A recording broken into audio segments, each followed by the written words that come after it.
I'm Daniel Dresner. I'm the co-director of the Russia Eurasia program along with Professor Christopher Miller.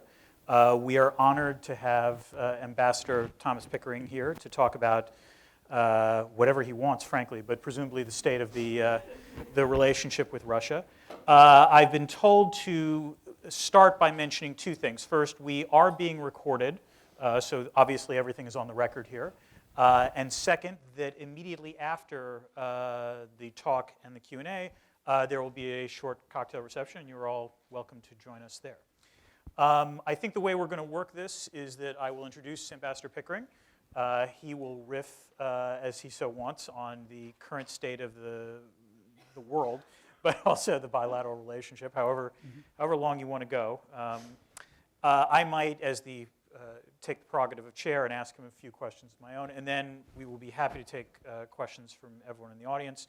I know we have a few esteemed diplomats here as well, and we'll try to make sure that everyone gets an opportunity to ask the ambassador a question. I'm going to remind you now, and I will remind you later, that when you do this, ask a question, as opposed to the way that, my colleagues occasionally, and myself, have been known to do, which is just riff.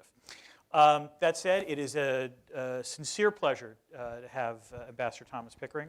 You are still the vice chairman of Hills & Company, which is an international consulting firm. He served for more than 4 decades as a U.S. diplomat, including the number 3 at the State Department, Under Secretary for Political Affairs. He served as the ambassador to the United Nations, the Russian Federation, India, Israel, Jordan, Nigeria, and El Salvador. Did I get all those right? Excellent. And he holds the personal rank of Career Ambassador, which is the State Department equivalent of a 4-star general. And it is the highest rank that you can achieve in the U.S. Foreign Service. So with that, Ambassador Pickering, the floor is yours, and I'll ask some questions later. Please join me in welcoming Ambassador Pickering. Thank you very much.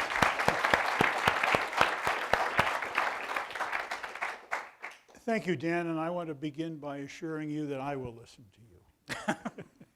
Thank you all for coming, and it's an extremely interesting time.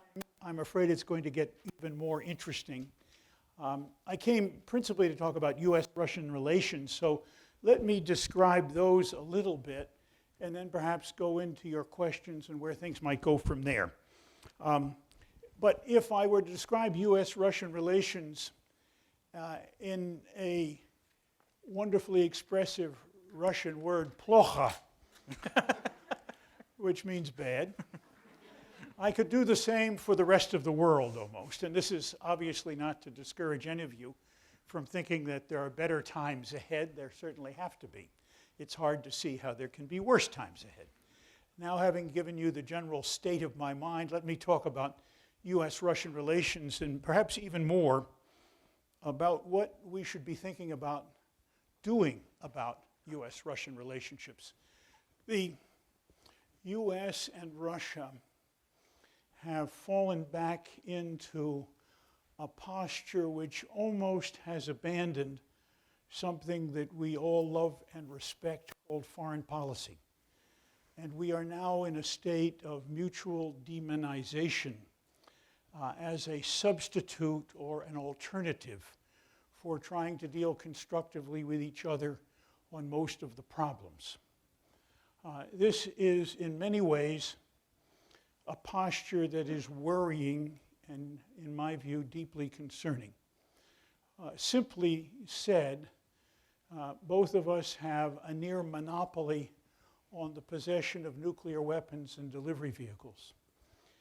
And that, unfortunately, has had a series of useful ideas put into place in the form of mutual obligations and treaties, which is coming apart. And we face the last one of those a year from now, where the New START agreement, if not renewed, will come apart.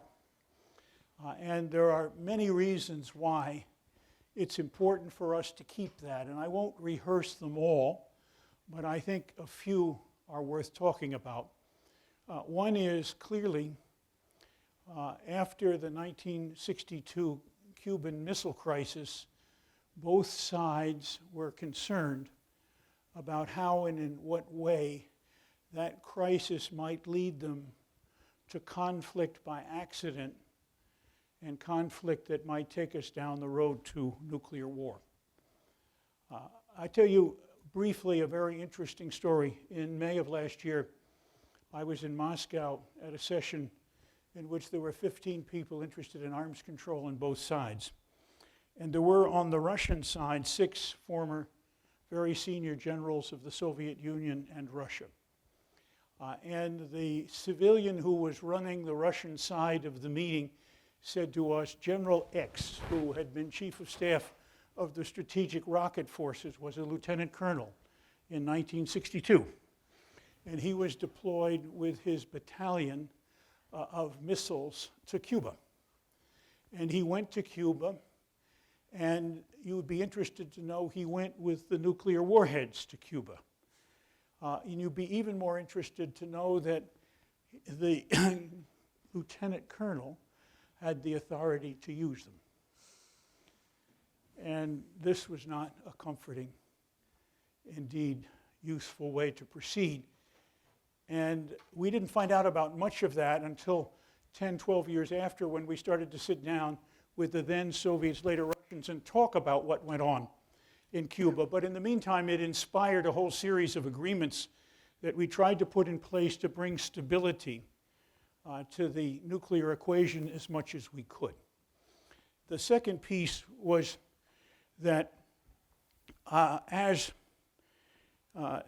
these problems are unrolling, we run the very serious danger of running out of people who know and understand on both sides, not just the necessities of what has to be both protected and defended, but the ways of artfully negotiating arrangements that can be put in place.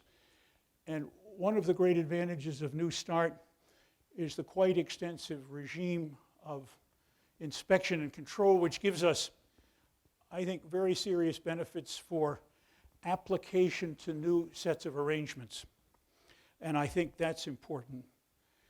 I think we are in a difficult position because the leaders on both sides, unfortunately, perhaps with the kind of chutzpah and confrontational ideas that occasionally pass their minds, have begun to treat nuclear weapons as if they were usable commodities, as if they were something larger than a hand grenade.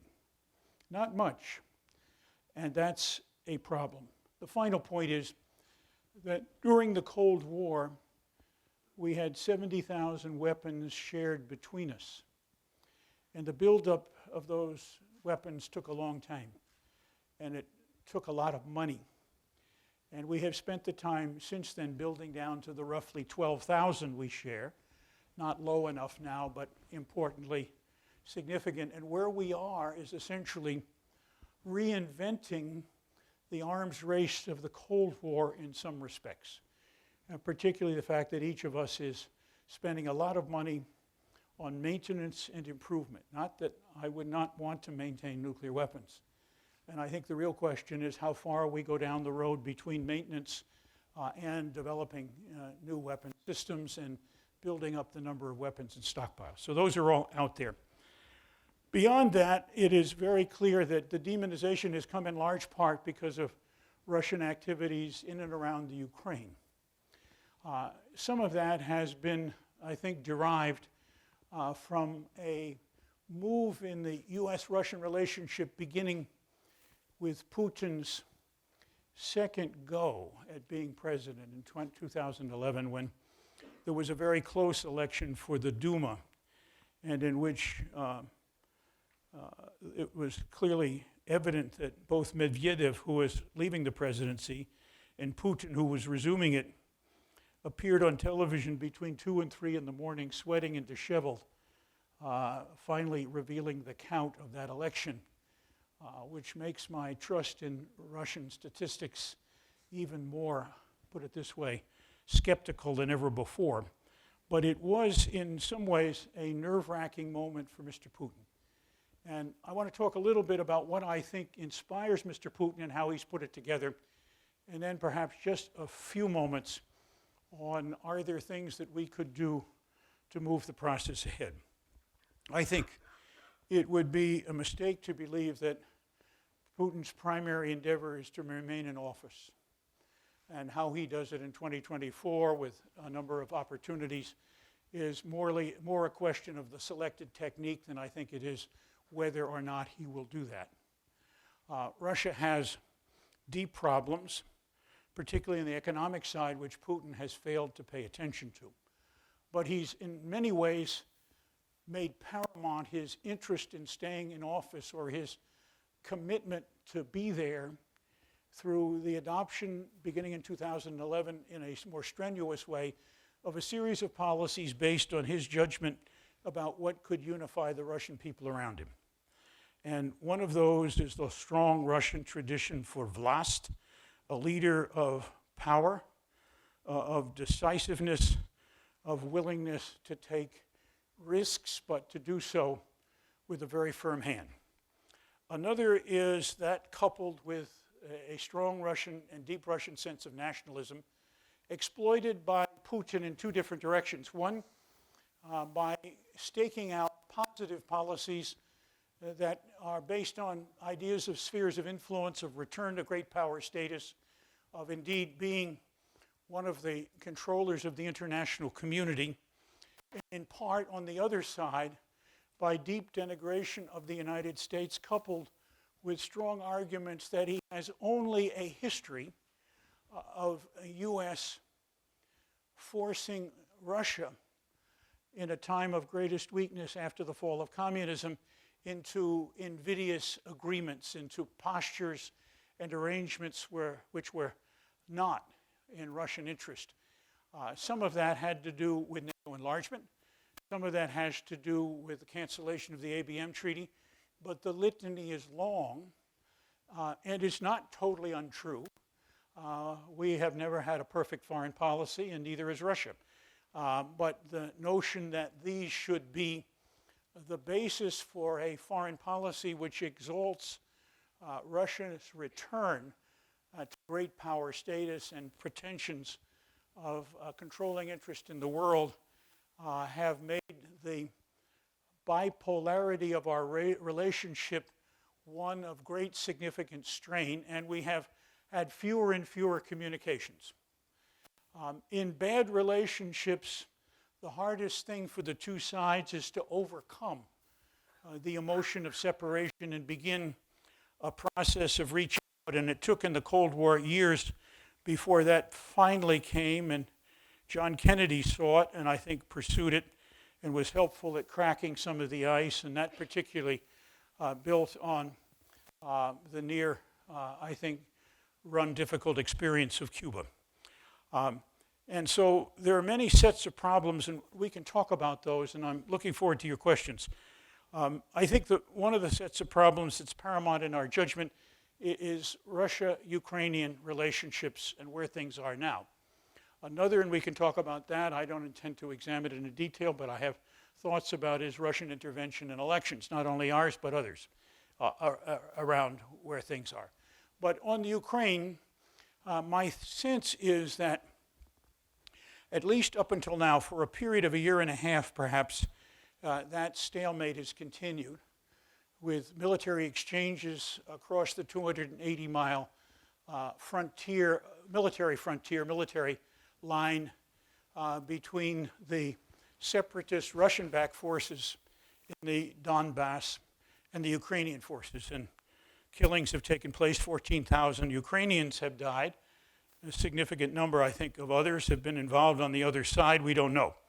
But it is something that I think is moving in the direction to be best called first a stalemate and maybe out of a stalemate negotiable. Oh, that's a harder jump.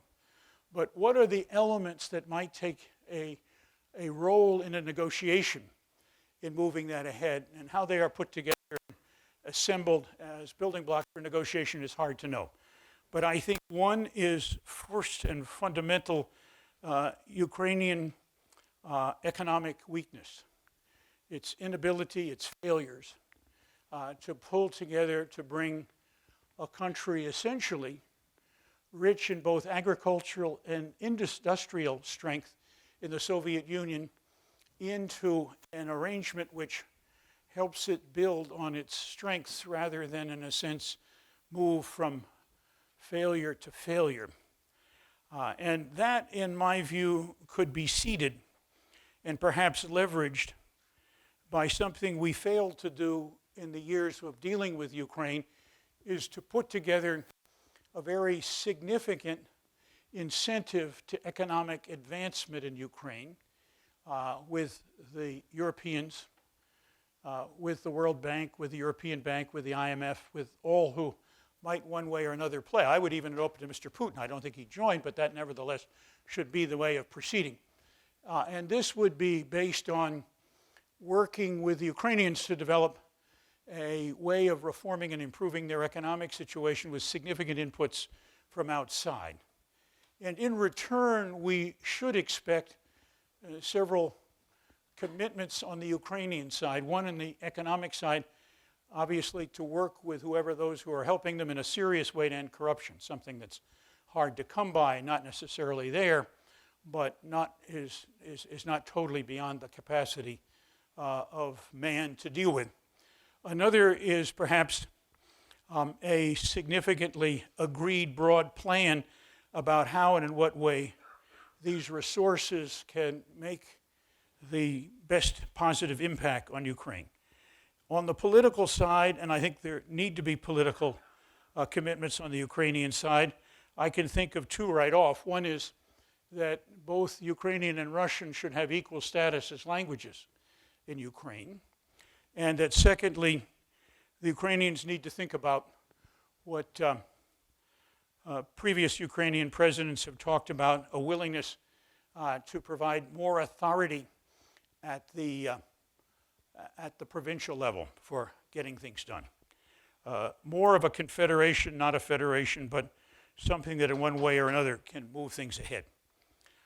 That kind of an approach would, in my view, begin to build into this process something that I think probably makes a lot of sense. That the Ukrainians ought to consider themselves as a bridge country, not co-opted by either side, but free in the long term, both economically and in military terms, to choose the security structure and the economic structure they'd like to belong to. But for some period of time, I think a couple of senior economists on both the Russian side and on the European side should design a set of arrangements that Ukraine can be a bridge country, that it can enjoy whatever benefits are available, but they're not mutually inconsistent east and west across Europe.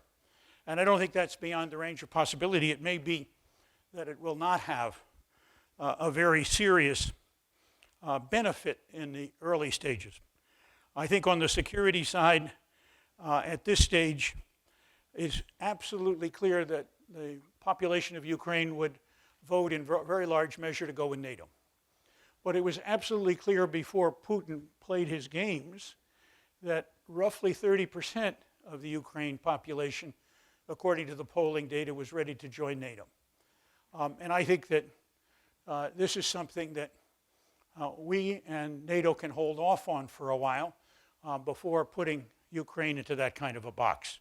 Now, whether anything like this would have any real effect or not, I don't know. It would not, in my view, solve Crimea, which is a much more difficult problem. I can only think that Crimea is a perfect example of two pieces of the United Nations Charter which are in direct conflict. One, that countries have the right of self-determination, and secondly, that you shouldn't interfere in the internal affairs of countries. And we have both present here. And to solve that or not, I don't know. I suppose the easy answer is ask Ukrainians or Russians in the Crimea in some arguably fair referendum to tell us what they want. I don't know what the outcome would be, but I suspect Mr. Putin would have the edge on that, the population. Well, that takes us through that particular piece and maybe takes us to the point where we should hopefully have questions. This is a fraught relationship. There are many aspects of it that we can talk about, and I would be very happy Dan, you want to lead off with questions or take those from the audience? That's my riff, and I'm sticking to it. Okay.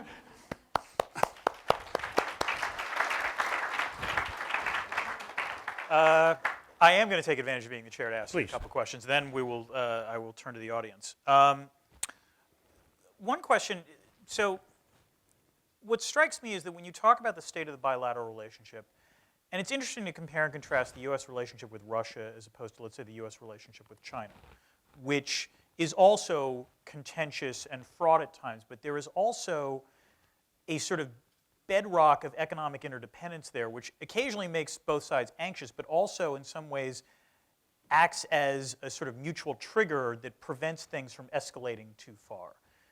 And I always wonder, when you look at the state of the bilateral relationship with Russia, the problem is that there is no similar economic relationship. And furthermore, it doesn't seem likely that there ever will be. So is there any way that you can create the same kind, first of all, am I mistaken in this? But second, is there any way you can create a substitute, of some sort of, for lack of a better way of putting it, lowest common denominator below which the relationship won't go? So the optimist in me heard you say plocho, and I thought, well, at least you didn't say kashmar. Could be worse. So that's always, which means nightmare. It's a good French word adopted. It's a great French, yes, exactly. So I'll start with that. I mean, is there Yeah, any? I think, Dan, without trying to be too trite, I think it's nuclear with Russia and dollars with China. Mm-hmm. And I think that we see both of those playing a role. There are many who have also thought, but this is not the policy of the present government of the United States, that Chinese interest in climate change as an existential issue for them, or seemingly bordering on existential, is also another one of those. And my feeling has always been that you need a lead issue of serious shared concerns of an existential or near existential character to drive enemies into conversation, because they begin then to see that those dangers that they attributed to the other side, or they attributed to circumstances in which the other side's cooperation was necessary, can be resolved. And that doesn't mean everything is going to be easily resolved, but it does mean that the whole rank of second-order irritants takes on a different character if you, in fact, are able to resolve or work on resolving what is a first-order existential issue. And that sets a climate and indeed an approach. And at the end of the Cold War, I think that was very much the set of circumstances with Russia. Russia was without leverage. Russia was in very, very bad economic circumstances. And the Russians always complain, maybe with some justification, but not nearly as much as Mr. Putin likes, that we took advantage of that. And that's not helped the relationship nor added to it. And he, at the moment, has dominated the information system in Russia to the point where, up until now, we have little outside influence. And it was absolutely fascinating. The Cold War, the complete shutout of Western influence in Russia, made it made information from the West a highly valued commodity. I don't think we're in that stage now with Russia. This gives rise to a sort of follow-up question. I appreciated your diagnosis of Putin's domestic situation and the idea that in some ways Putin almost has to play the nationalist card because given the faltering economy, given the fact that any time his administration has approached anything like economic reform, he inevitably becomes much less popular. And the one thing that seems to unite the population is this appeal to nationalism. We saw that obviously most spectacularly in the wake of the Ukraine war and the annexation of the Crimea. But doesn't this pose a problem to U.S. policymakers? Because could Putin even cooperate with us if he wanted to? Precisely because he needs that domestic support to retain his legitimacy and the rather awkward issue of where he's going to be in the Russian government post-2024. That maybe he'll try to sort of pursue a Jiang Zemin kind of approach or not. But regardless, it's a delicate couple of years for him. Could he, if there was actually a genuine outreach followed by something approaching diplomatic competency, would he actually take the outstretched hand? It's an interesting question because on one side, it raises the point, has he created a Frankenstein from whose grip he cannot escape? Right. On the other, my sense is that were the escape to take place in a growing Russian economy, which he hasn't, put it this way, either spent the time or attention to make happen, it would be even more significant to Russians, maybe I'm too capitalist in saying this, than the notion that the bread and circuses of nationalism have fed them or entertained them. Okay. I don't know. I think it's a testable effort, and I don't think it would be a bad idea to try to test that. Fair enough. And now I'm going to ask you one last question, and then I'll take it to the audience. And I'm going to ask you something which, as a diplomat, I'm sure you're going to be extremely uncomfortable about, which is not about the rest of the world, but rather the United States. Sure. Which is to say, we have to address the elephant in the room, which is, the question is any kind of U.S. foreign policy towards Russia possible that crosses parties?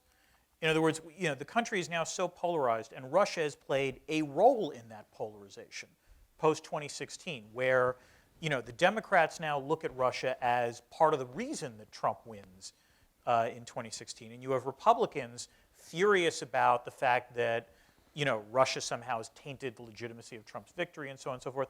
And furthermore, the fact that within the GOP there is a genuine civil war when it comes to Russian foreign policy or foreign policy towards Russia.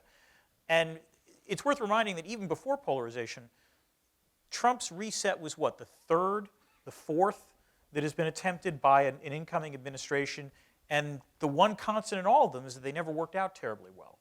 So, are we, this is a very Russian question, are we fated, to have a contentious policy with Moscow? It's an extremely important question. I don't think we're fated to do so, but I think the process of turning it around is very hard because we've dug a deep hole for ourselves. I remember George Shultz saying any number of times, when you're in a deep hole, stop digging.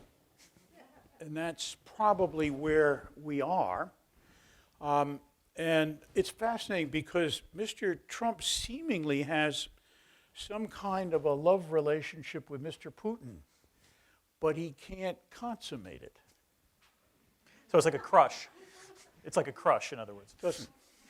Doesn't work, whatever is supposed to work. I think we'll probably leave it there in terms of the comments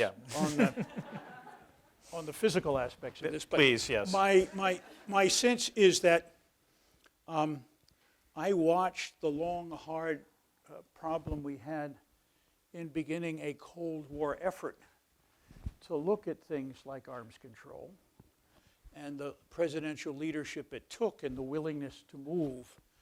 President Kennedy gave a very good speech at American University, probably 63 or early 64, would it have been? I'm not sure. Definitely wouldn't have been early 64. No, he lived early for 63. 62. 62, yes. 62 or 63. In any event, it's worth taking a look at because it's a model of how a president, extremely popular president, took a very bad issue and a very tough one and took it to the point of saying, this is something that we should do and can do, and it's in our interest to do so, and let me tell you why. And I think a lot of that would have to happen. I don't see at this stage the civil war inside the Republicans or the race of the Democrats almost uniformly to out-demonize them in dealing with Russia as that kind of a situation. And so I guess it is not of its own will going to change, nor is it going to change, in my view, from a bottom-up movement to say, let's all march for Russia. It is going to change if the leadership is prepared to say, we aren't getting anywhere except into a deeper hole, and there are ways through this, and we ought to examine those and see what we can do. Now, is Putin ready? It's a very difficult question. We won't know. Putin has been a very difficult person to deal with, in part because of his tactical agility and his mercurial effort, and seemingly a strategy that is now based on the idea that we don't trust you and we never will. And you are only out to do us in. And it's been part of his buildup of his own people in terms of how to deal with this issue. And part of it, obviously, he dominates through the information media.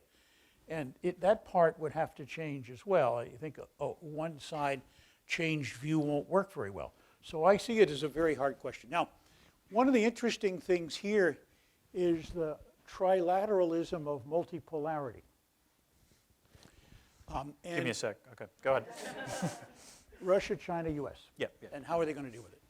U.S. is much better off if it has deals with Russia against China and China against Russia than it is to have Russia and China having deals against it. And our policy, I think, is moving us toward the latter rather than the former. And it's an interesting reason for us to pay attention to looking at the former effort and see what we can do. Those who believe that there is a Russia-China honeymoon that is right around the corner, I think, are mistaken. I think the Russians will never wish to have a Chinese leader dominate their alliance and be the principal player in the international community. And they are in the race for, put it this way, a Russia-China honeymoon, more in the suitor's box than they are in the being chased box. So that's a difficult question for them. The Russians have got good relations with China, but there is mutual interdependence, particularly on important things like petroleum, hard minerals, and stuff like that, and military equipment. When will the Chinese become completely independent in innovating 5th, 6th, 7th generation of whatever it is we're talking about?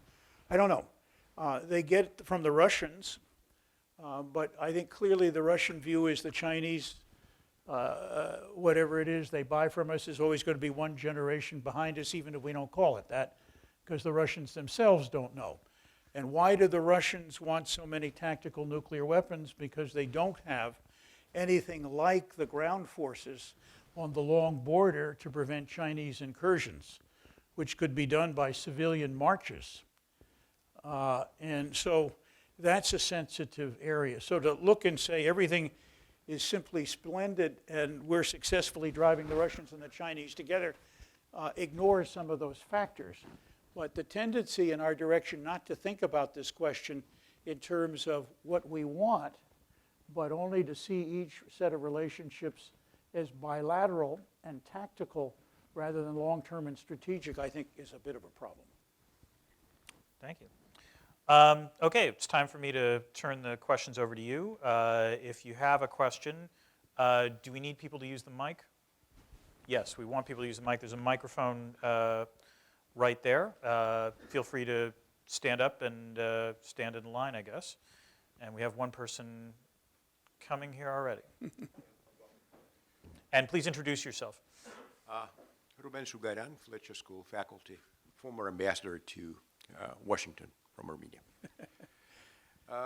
Well, Ambassador Pickering, you spoke about, and rightly spoke about, the change in the Russian-US relations. And that was, according to you, at the time of the second coming of Putin as the president, the Game of Thrones with Medvedev. But don't you think that this relationship is not defined today, entirely affected today, by Mr. Trump's weird infatuation with Putin and the thing that the other side of infatuation is demonization. And, well, we have demonization and deification, actually, of Russian-American relations. But don't you think that it goes back to pressing the reset button by President Obama? And don't you think that the real change in Russia took place at the time of Putin's speech at the Munich conference, security conference, when he spoke about Russia's ambitions and Russia becoming a superpower again? Thank you. I agree. I think each of us can point to a catalytic event. I don't disagree with you on the Munich speech. I don't disagree also with the idea that when Yeltsin chose Putin, that process began. Putin came to office with his own background and experience, and with what I think was deep suspicion of the US, a deep concern that Russia was going down, and that it was his mission to save it. I think the question of his ability to persist in office came most close to being a problem in 2011. And that may have been another catalytic moment, but I think the Munich speech was designed by Putin to tell us what he really thought we should know about how he was thinking about the relationship. Yeah. Sure. Do you remember the reactions to the Munich speech? One of them was coming from Los Angeles Times. It was an article titled, "The Louse That Roared." Can you imagine Sure. Putin Happy thought. reading that? Send it to Moscow. Hi, my name is Ben Cooper. I'm a senior here at Tufts, and I have kind of a two-pronged question on New START. And specifically, first off, what has Russia's motivation been for adhering to the agreement, and what is keeping them from re-upping it? And then secondly, on the U.S. side, why, or what is your understanding of the current administration's desire to include China in the agreement when China and Russia's nuclear makeup, nuclear policy, size of their forces are drastically different? Yeah, both good questions. I think that Russia has shown itself willing to keep the agreement going. They've asked several times to do it. They've even said they're prepared to include 2 of the 5 new delivery vehicles already in New START. And we're the ones who have been, put it this way, shy about doing it. Some of that, I think, is, guess who put together New START as president? So anything but Obama is, unfortunately, seemingly a driver for American foreign policy. Not that I think it's necessarily a good foreign policy, but it played a role in the Iran JCPOA agreement. So I think that's having some influence. Mr. Bolton never saw an arms control agreement he liked, except the one that he negotiated, which died a quiet death of its own accord. And so I think he has played a role. Whether that will continue to be over the next year, the role or not, I don't know. Mr. Trump is interested in something new, something he can attach his name to, something that one way or another he can say is a new victory. All presidents have that motivation. He perhaps has it more strongly. Can we do something in the context of continuing New START that could, for example, be a step forward? Well, the obvious thing is to keep New START going, but produce an agenda for negotiations for the next step. Is that something that Mr. Trump is interested in? I think not at the moment. He might be made interested in that, but I don't know how to do that, and I don't know where it will come from. But seeming to look at this ahead, that might make a difference, that he and Putin could sign something somewhere that would look like he's keeping the New START, but the new agenda is Trump's. That was not the way Iran was handled. And we got basically the tear up, but we didn't get the new confection. That's hanging out there, and that's given us any number of messy problems to deal with. I don't know whether tearing up New START would take us down the same road as Iran. I would be very concerned were it to do so very rapidly and ineluctably, because I don't think it's a good road for us to be on. And I don't think it's something that, if you think about it, we would necessarily choose to do as a matter of careful, logical, rational thinking about our national interests ahead of, over a longer period. Thank you. Let me ask a follow-up question to that, which is, I guess, 2 parts. The first is, I'm a little surprised in some ways that despite John Bolton leaving in September, because you're right, I mean, I think a lot of what happened in terms of the arms control was driven by Bolton. He doesn't like any international law, but he's been gone now for 6 months, and there has seemingly been no movement on arms control, and I'm a little puzzled as to why. But the second question is that even if there was, let's say there was a sea change in the Trump administration's approach to this, you talked about the fact that the sort of decaying of knowledge, the lack of sort of sense memory within the United States of negotiating arms control agreements in the first place. Does the U.S. actually have the capacity to renegotiate this treaty, even if it chose to do so, given the damage that has been, wreaked upon the State Department over the last 3 years? It's a good question. I think the question is not answered by yes or no, but how long does it take and what mistakes will be made along the way. Those to me seem to be the more difficult issues, and I was warning about those rather than the fact that we would suddenly see ourselves in a position where nobody knew anything. I think we're not there yet. Right. And we have a lot of people outside government and many inside government who've made this their singular preoccupation, so we understand a lot about it. The question is, does that knowledge base get fed into the White House? And does it get fed in a way that, in one way or another, can inform the decisions? In the past, we've had committees of experts who have reported to the policy people, who have generally played a role in influencing the development of government policy, have been able to be consulted inside and outside of government when key measures in the negotiation came up for decision. And it was an integrated, I think, well-informed and useful effort. And the military were very much involved. And for a long time, the military were split. There were arms controllers and anti-arms controllers. Now, more over the last perhaps 30 years before, 20 years before Trump, the general consensus among American negotiators was less of a huge division about the strategic value and more arguments about specific tactical steps that should or should not be taken in terms of, was this enough verification, or should we go for something that's more important or more strict? Do we know enough about the other side's technical capabilities to understand that what we're getting them to agree to is implementable, and we can say with confidence to the Congress that this is something that we can live with and it's an advantage? It's in that part of the woodwork, I think. Now maybe it's back again to the strategic question. You stood up, but Ambassador Chase raised her hand first, so I'm going to defer to her. Not an ambassador. Oh, sorry. I'm sorry. Professor Chase.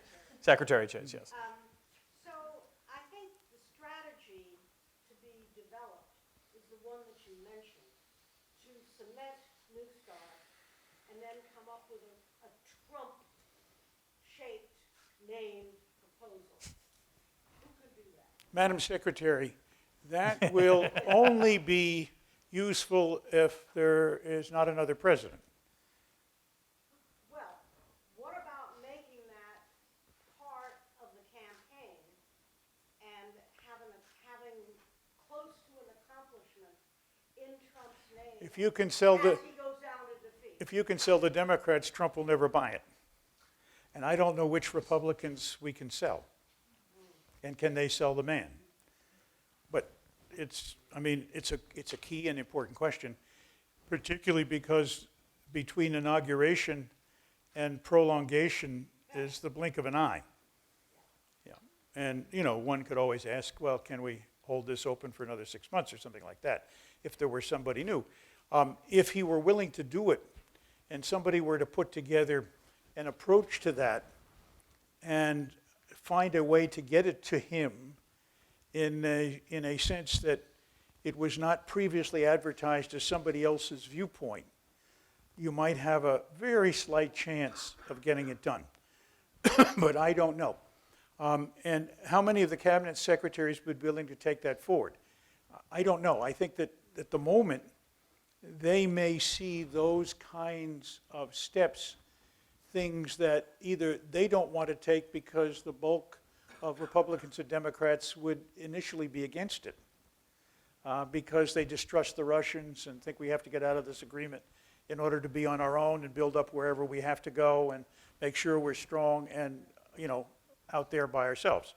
And so I think this is a very hard way to proceed. And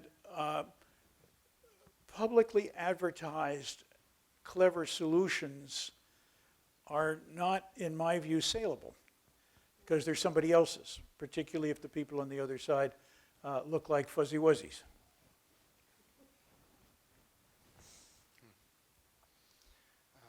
Thank you so Sir, much. yeah. Thank you so much for your comments.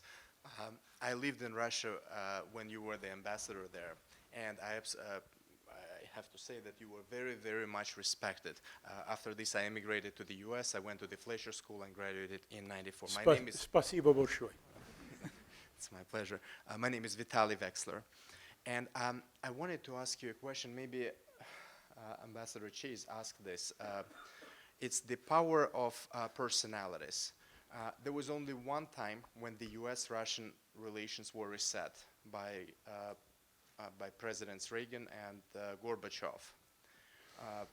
I don't think there was any other precedent. And for the Russians, they were surprised, but also in a positive way, that the president who called them the evil empire then was willing to negotiate with them. And I think they put an honest effort, right? The Gorbachev put an honest effort. Is there another person like this on our side, on the US side, who would be willing to talk? And maybe that's why I'm building on Ambassador Chase's. Who would this person be? Would it be a member of the Republican Party, Democratic Party, or somebody, an independent? I don't know. Thank you. I think you can make a case that Clinton did a lot of resetting, not all of which stuck. But it was not trivial. Right. And it played a large role in the situation when I was there.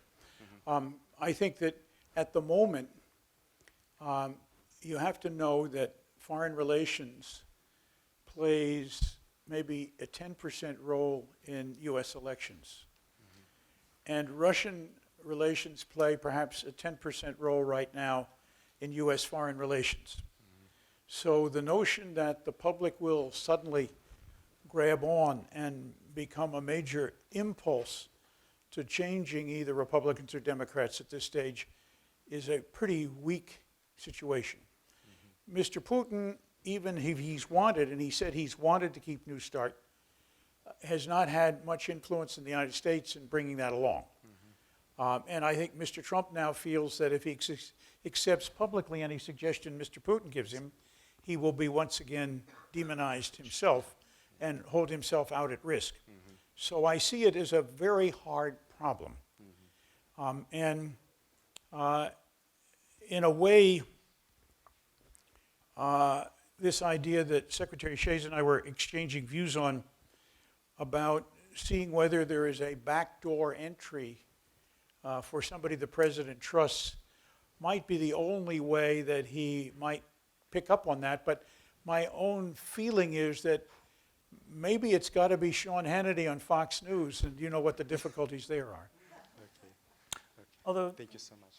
let me push you on this and again Sure. try to sound optimistic, which is to say that for whatever you think of the state of the relationship, it is interesting that the current U.S. ambassador to Russia now, John Sullivan, was formerly the #2 person at the State Department. This is a highly unusual, you would know this better than I do, but it strikes me as highly unusual that you would take someone who used to be deputy secretary and make them an ambassador. That would ordinarily strike me as a demotion.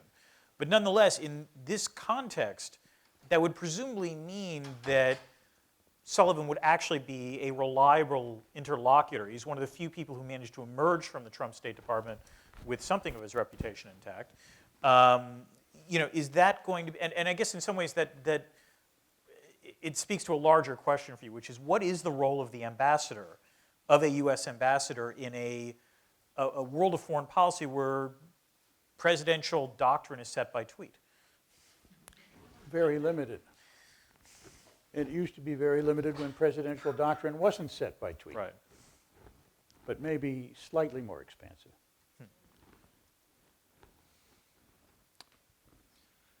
Gabe, local student.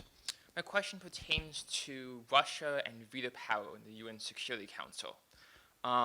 There's been a great deal of tension about various countries using and abusing the veto power. In the Syrian civil war, in the conflict of Donbass, Russia has been vetoing various ceasefires. On the flip side, there's the argument that the role of diplomacy is to keep people at the table. In your remarks to NPR after George H.W. Bush's passing, you talked about the U.S. making a push to make sure Russia had a clean transition to the Security Council from the fall of the USSR. So the question is, where can the US see the value in Russia's status on the Security Council, and how, if at all, can the US use that status to create better cooperation between the US and Russia, or Russia and the world? Two things. One, maybe three things. You can blame all of the Russian presidents, continued presidents on the Security Council on me. Finally, we have a culprit. You This have is a excellent, excellent. You found him. Secondly, Russia's role in the Security Council has two facets to it. Where we can cooperate, which is not totally absent now, but relegated to a few issues, it gets really no notice. Things go through. Where we can't cooperate, it is derivative of the policy strains that each side feels with respect to the other that play out in the Security Council, because often the issue is one on which we have differences, or one on which, I will say this way, we have not had the contacts and the capability to work out in advance those differences, and so they persist. And we're on a kind of downward spiral, because if you don't have effective communication, your ability to turn what you believe might be common areas, if you only work a little bit to find them, into useful cooperation is very limited. And it is this envelope or umbrella or umbra of demonization which sets the pattern for the lack of having communications effective to make an approach to deal with the problem. And while people at the foreign ministry level and at the embassy levels on both sides can play with these useful ideas, they see the combination of public adoption of demonizing attitudes and or those coming from the top as creating an unpassable firewall to getting better ideas accepted and opening up relationships. And the fundamental basis for that is clearly the adoption on each side of the view that I can't trust the other side, and besides, they're out there to do us in, so why would I ever want to trust them? Thank you.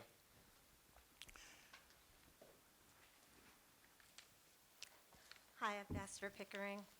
My name is Anne Emily Kaplan, Fletcher class of '95, and I actually met you when you were first named ambassador to El Salvador. I was thank you. working for Warren Rudman in the Senate at that time. I would just like to throw out a broad request to you while we have you captive here. I would love your thoughts and for you to Guest, not captive. Go on. Captivated. How's that? There we go.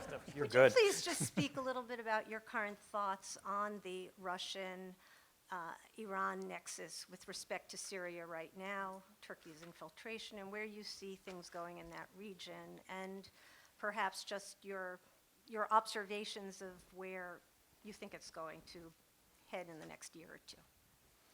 Okay, on Russia and Syria and Iran, there's a combination here of some cooperation and some contention. In part complicated by Turkey and Israel and perhaps the Sunni Arabs. And Russia went in at a time when we failed either positively or negatively to make that impossible or not profitable. And Russia went in partly because they felt Assad was losing badly, and they had to provide both the air and the training and equipment to get him back to battery. And secondly, to get a place at the table. They succeeded in the former very well. We have only Idlib standing in the way of perhaps complete Assad control. Eastern Syria is doubtful, but not, I think, a significant part of the country, and over time could be taken over. On the other question, a seat at the table, Russia's seat at the table has not produced, even with military gains on Assad's side, enough leverage and enough, put it this way, capability of driving a settlement in anything like the direction Russia would like to go in. Part of that is Turkey and its concern about its border, the Kurds' dislike of Assad, a sense that it needs to play a foremost role in the region along that border. And Iran, which through itself and its own surrogates has played a major role in the bleeding and fighting against the opposition forces, both ISIS and the Syrian so-called democratic forces. And so Russia is also trying to court Israel and vice versa in this situation. And that has meant that Russia, for its own reasons, I believe, and for reasons of satisfying Israel, has put limits in its own mind on Iranian roles and extensions. It is not able totally to assure those, but it is clearly seen, I think, by Iran as one limiting factor.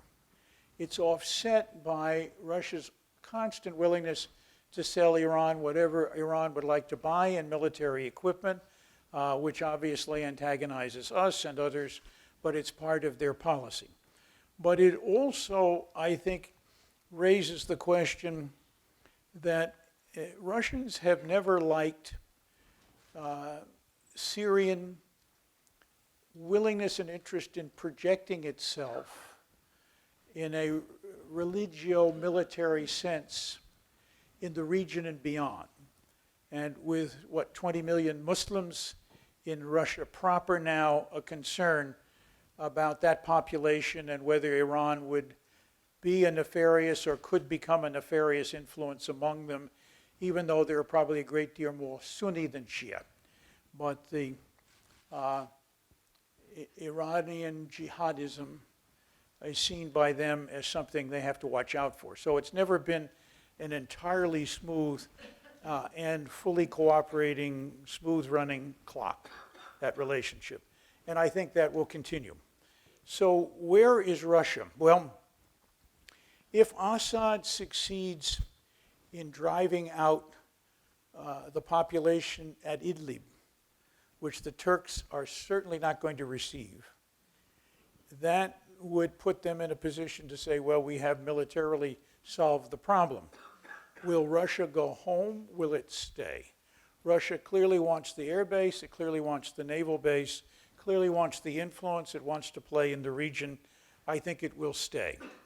Will that mean that ISIS is gone forever or that opposition forces in Syria will be totally overcome? I don't think so. And I don't think there will be in the region a workout of the Syrian position. There may be a development of a relationship which everybody will be forced to live with. But it will not be, in my view, a situation in which there will ever be broadly accepted an Assad-run Syria by a number of the players in the region on a basis that this is okay and he's back in the good graces of the Arab League. Will the Iranians settle for having to get out of Syria? No.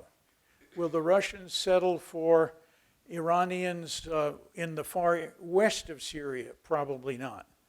Where will they work out that relationship? I have no idea. But it's a relationship that has some tensions with it. So it's a very difficult thing to predict. What will Israel do? First, is Bibi going to get reelected on March 2nd? Or will he go to jail, or will he do both? We don't know. And if he isn't, is Benny Gantz going to be there? Is Benny going to be really any different than Bibi, particularly with regard to Syria? Probably not. The Israeli relationship with Syria has been, for a long period of time, we don't want things coming into Syria that in any way at all will put us in a position of being seriously threatened. And their major approach has been standoff air attack, several hundred at least, against the importation of weapon systems and other things that they don't like. Now, one cannot help but believe that in addition to a fairly first-class intelligence collection system on Israel's part, they may well know from other sources what's going in. It's good for the Russians because they sell the stuff, it gets bombed, they sell it, it gets bombed. So it may not be something that is totally pitting Russia on the side of Assad against Israel, who doesn't want to see this stuff there. The Israelis are also worried about Iranian movements toward them. And so they have been using standoff and other kinds of attacks to avoid that happening. Will that stay in one place or go up? I don't know. My sense is that the Russians have seemingly developed a status quo with the Israelis that will allow them to do what they have to do and push on the Iranians not to test that so often. But will that last forever? I don't think so. It's a fraught problem. And that's probably more than you want to know about it. Is there a solution to that? Well, my view is probably the major players in the region and the major Syrian factions at one point or another have to sit down and see if they can work out anything. The traditional approach to this has been a combination of a ceasefire, a transitional government, perhaps a new constitution, and a popular referendum in some order and in some arrangement among Syrians to see whether this can produce an answer. It's a perfect set of diplomatic building blocks to play, but they're all equipped with magnets that repel each other, and nobody has ever gotten them on the board at a place where they can stay still for more than 2 or 3 minutes. Ambassador Pickering, Robert Bell, as we discussed earlier. I'm a PhD candidate here at Fletcher and a professor at Georgia Tech. My question concerns the set-piece speech on French nuclear deterrence that Emmanuel Macron gave at L'École de Guerre yesterday.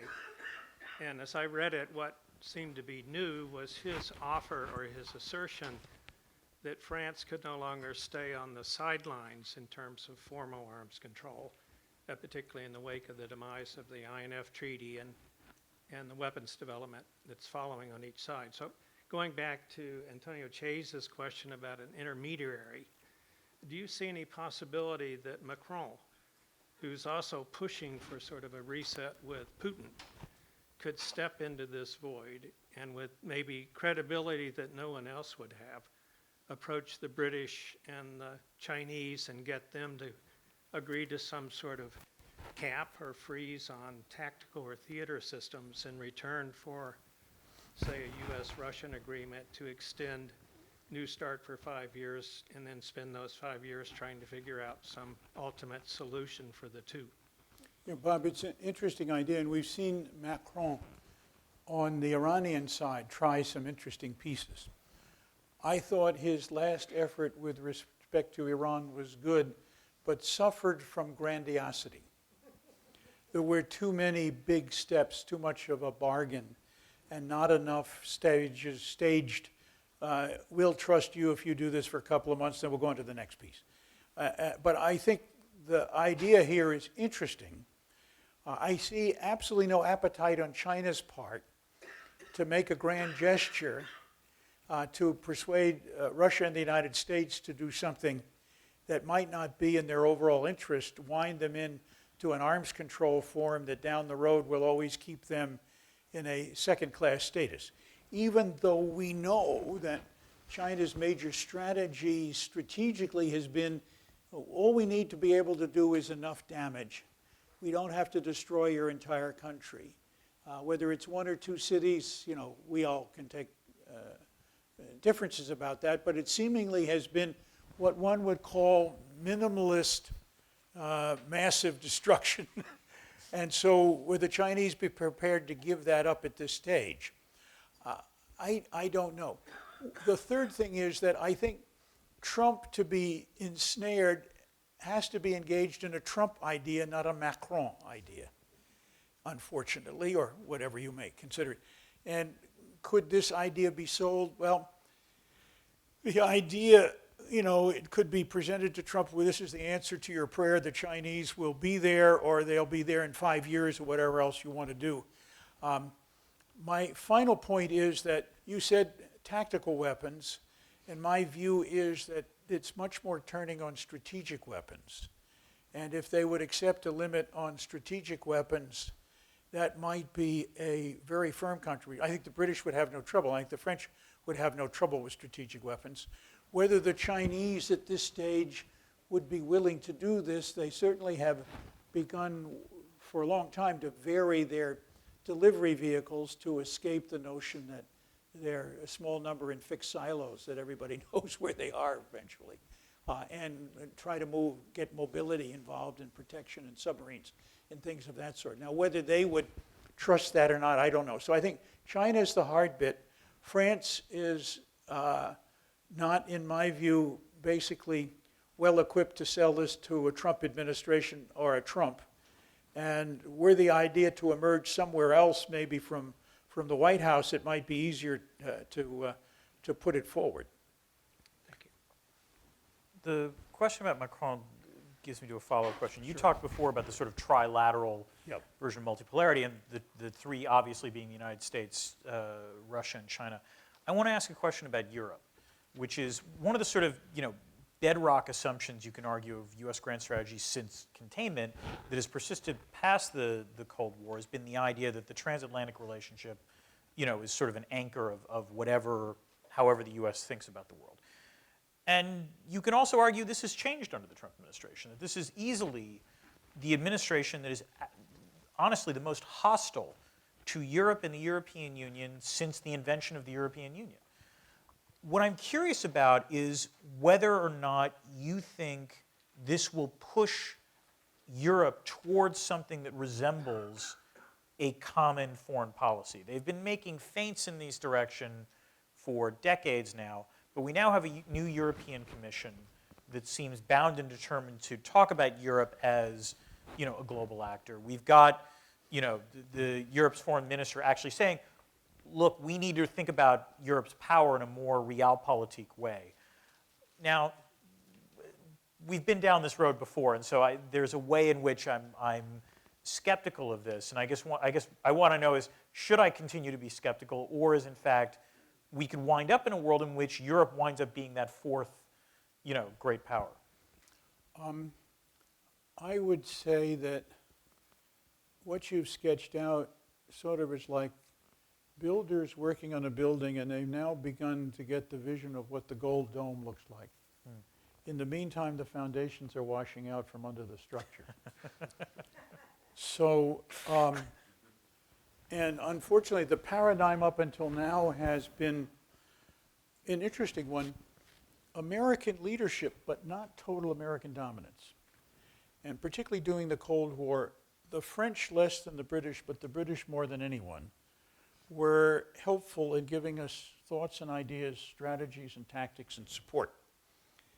And they're now opting out. And so the shattering of European unity is real, particularly with the nationalist populist parties and their views or vision that seemingly is within state boundaries rather than within the whole Europe. Foreign policy has always been a hard nut for the Europeans to crack.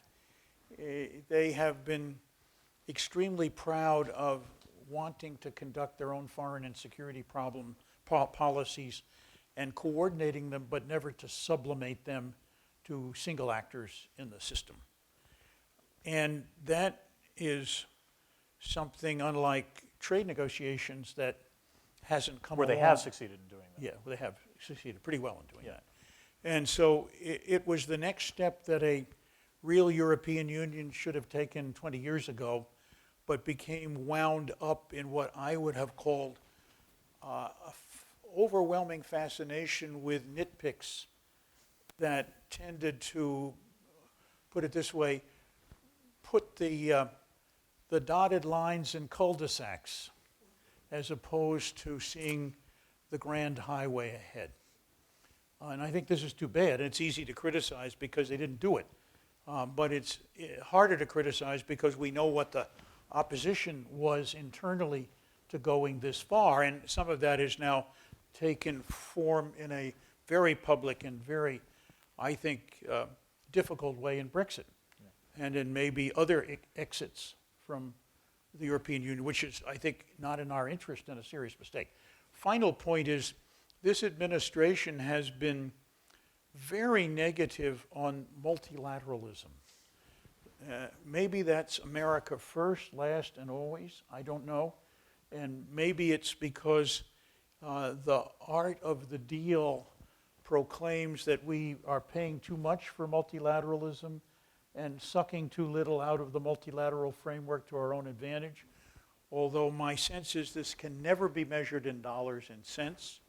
It is very much an international construct of great interest to us, that we have rarely, if ever, gone anywhere, even in the dumb wars like Iraq, without a real coalition that we have tried to put together through hook or crook. And so in the dumb wars, it costs us a lot, but nevertheless, we did it. So this is changing in a serious way. And question number one, has it changed so much it can't be changed back? And question number two, if not in 4 years, will it be impossible or very difficult to change? Don't know the answers to those, but I don't think that this is a terrible strategy. And I don't think that in terms of our relationships with other countries, the power we get from aligning them is probably worth the extra money that we have put into the arrangements, particularly if you count it in an unbiased way. That is, see how the Europeans have spent their money and see what they've been prepared to do.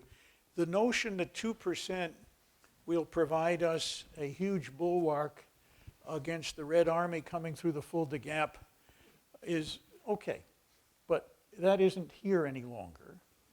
And the notion that 2% would do a lot against anti-terrorism is probably important. But if you just hawking 2% without a vision of where to go and how it fits the strategy and how everybody commonly benefits from doing that, it's selling ice pops to Eskimos.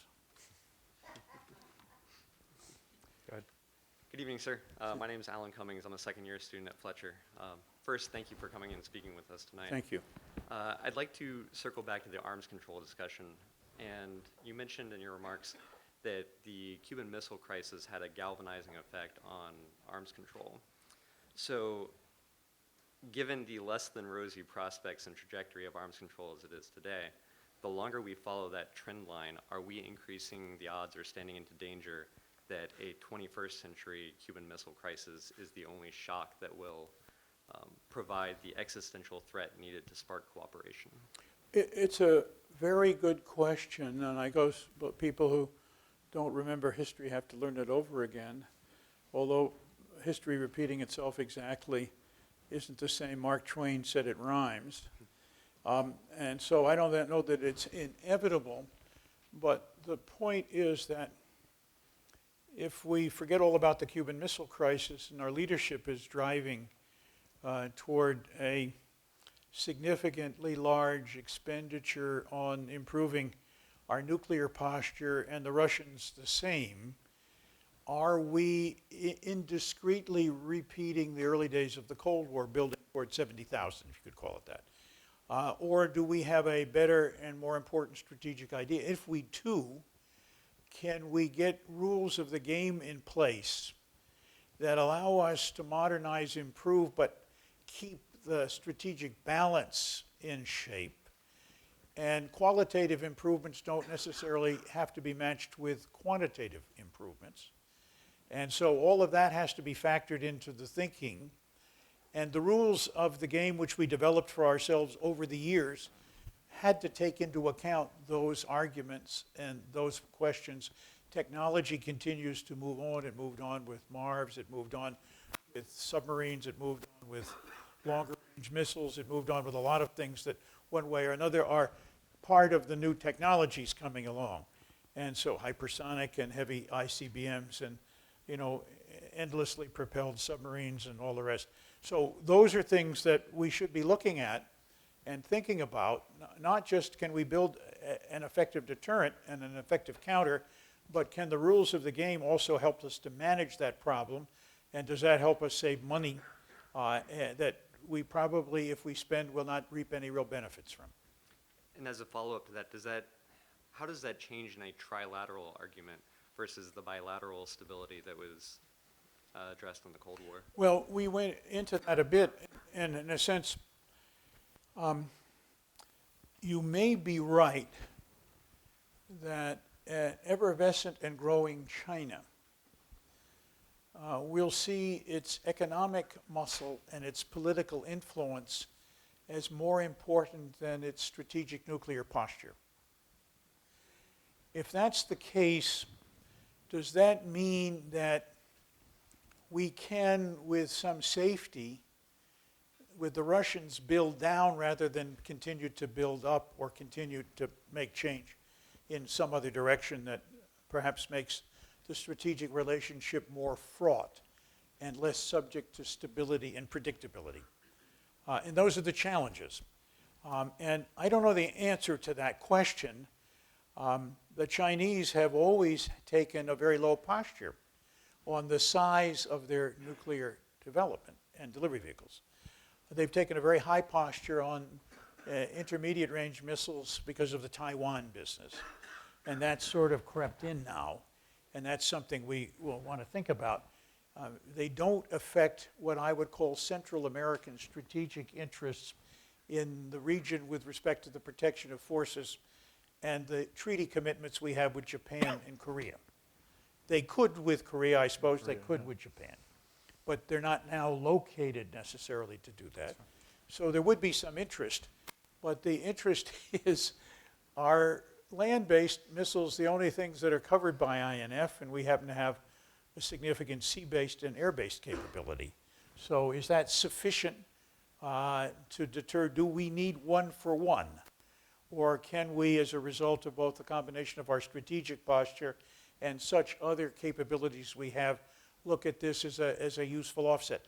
People don't talk about that very much. The president seems to be mesmerized. If you have 300 and I have 100, I have to have 300 or you have to have 100. And, you know, it's like, you know, kids arguing over toys. Thank you, sir. Thanks. Good evening. My name is Olga. I'm a Fletcher graduate of 1999 and a former employee of the U.S. Consulate General in St. Petersburg until it was closed by the order of the Russian Ministry of Foreign Affairs in April 2016. Oh, no, sorry, 18. 18. 18. And unfortunately, the northwest region, consular region of Russia suffered greatly. The visa waiting time skyrocketed to a year. American Citizen Services suffered a lot. It's a primary tourist destination in Russia, and they can't get consular assistance now in the region. Mr. Ambassador, do you have any opinion? Is there a chance for the consulate to be reopened or not in the nearest future? I think, Olga, if I may, it will come as a part of a turnaround in relationships rather than an independent step. But one could see some of that happening through the process of a turnaround, probably not as the first step. But afterward, the Russians would clearly like to reopen San Francisco, for example. So those are pieces on the trading board. They're not the highest value, and to some extent, the question we have been talking about, the nuclear balance and the nuclear relationship and nuclear stability, might be the lead. The real problem there is, do you need ping pong to get to arms control? You know what I mean by ping pong? That's how we started with Let's People's say Republic hockey, of China. you know, What? hockey to Hockey. yeah. Do we need hockey? I don't know. I don't know the answer. There are two ways to do that. One is to jump over and say, maybe we can go back and do New Start and other things. Another is maybe we should pick up. There are things that we're doing. I used to be able to do lists of 8 to 10 things we continue to do with Russia that are of mutual interest and that they play a role in our common effort. We seem to dismiss those. They're not what I would call high value, high order issues, but they're nevertheless places where we can and still do continue to cooperate. Those are drying up slowly. And they're not, in my view, things that we should toss aside lightly. So to turn this around, I think first you need a willingness to start someplace with something. And, you know, the two leaders ought to be able to talk about that, whether they can or not, and begin the question. And the two leaders should say, we either want to start with something big or we want to start with something small. And you have to go to the lowest common denominator in that usually if you want to get anywhere. And Putin has said he wants New START. I don't know why the president, you know, would not want to give it, except the president won't do anything probably before the election that in one way or another would imply that he's being soft on Russia. Thank you. So I think our time is almost up, so I'm going to close with one last question. And actually, it was sparked by something you just said, which is, if there's a distinct Trump style to diplomacy, you can argue that it is, rather than, you know, traditional diplomacy between great powers starts at the lower level, at the staff level, then you have deputies, then you have, you know, foreign ministers, and finally it ends with presumably the summit. So with the idea that you know, traditionally when we would have summits among great powers, there were already deliverables there that you could, like, you know, say, okay, no matter what happens, we're going to be able to achieve this. Hopefully we can achieve more, you know, if you develop a personal rapport, if, you know, both sides are amenable, and so on and so forth.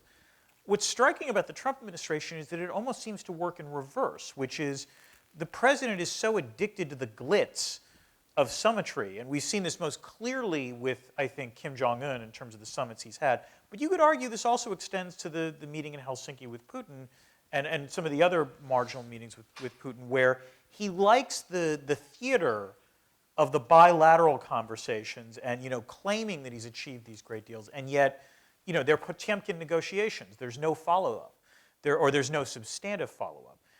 But that's my judgment. Am I wrong in this? In other words, could it be possible that that is a way in which this could work? Two things, Dan. If you believe you've been a great success in virtual reality television, why not turn it into the real world? But the other is Ronald Reagan, for example, in Reykjavik, sat down with Gorbachev and they talked about going to zero, and Gorbachev said, does that include defense? And Reagan's heart was in defense, so he said no. And so we got, but I mean, the horror of the advisors when they heard zero come out of that meeting was stupendous. Yeah. And so that didn't start at the bottom and end at the top. That's a good point. Now, who else? And President Reagan, over time, kind of matured in his views about what to do and how to do it, because he worried about this big problem. Other leaders have also had ideas and pursued them and pushed them through.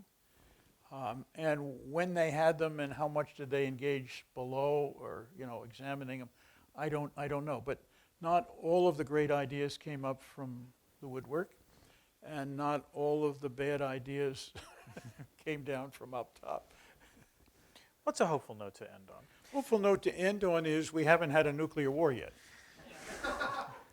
And with that, please join me in thanking Ambassador Pickering. Thank you.